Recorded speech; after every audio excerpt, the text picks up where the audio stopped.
दरम्यान सुनेत्रा पवारांकडे पक्षाची धुरा देण्यात यावी अशी सर्व राष्ट्रवादीच्या आमदारांची मागणी आहे। दोन्ही राष्ट्रवादी एकत्रित याव्यात ही सामान्य कार्यकर्त्यांची सुद्धा इच्छा आहे। सुनेत्रा पवार उपमुख्यमंत्री होतायत ही चांगली बाब आहे, मात्र दादांचे विदर्भातील आमदार राजू कारेमोरेंनी ही प्रतिक्रिया दिली। पाहत नेमकं कारेमोरे काय म्हणाले। मंत्रिपदाची शपथ जी आहे सुमित्रा पवार आज घेणार आहे, त्या संदर्भात मुंबईकडे आता आमदार जे आहेत विदर्भातले रवाना होताना आपल्याला दिसत आहेत। सध्याच्या घडीला आपल्यासोबत राष्ट्रवादी काँग्रेसचे आमदार राजू कारेमोरे आहेत। भाऊ, काय सांगाल, ज्या पद्धतीनं दुःखवटा आहे का अर्थाने आहे राष्ट्रवादी परिवारावर आणि एकंदरीतच या संपूर्ण तुमच्या आमदारावर कसं बघताय याकडे तुम्ही? राष्ट्रवादी काँग्रेस पक्षासाठी आणि राज्यासाठी 28 जानेवारी हा काळा दिवस होता। खूप मोठा घात आपला झालेला आहे, महाराष्ट्राची खूप आपला हानी झालेली आहे।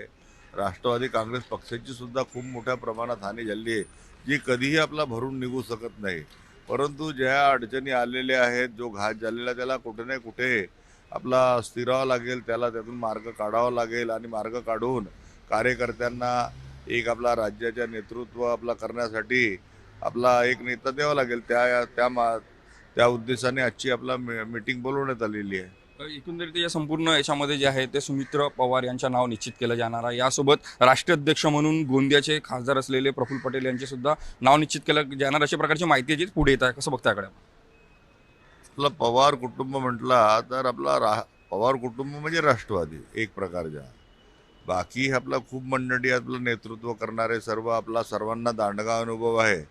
परंतु नेतृत्व ज्या ठिकाणी स्थिरावल्या जाते त्याच्याकडे आपला त्या दृष्टीने बघितलं जाते। तर आपलं सुमित्रा वहिनी जे आहेत, आता अजित पवार साहेब गेल्यामुळे सर्वांचे आपला एक आशेच्या किरण त्यांच्याकडे दिसत आहे। आपल्यासोबत आमदार राजू कारेमोरे होते।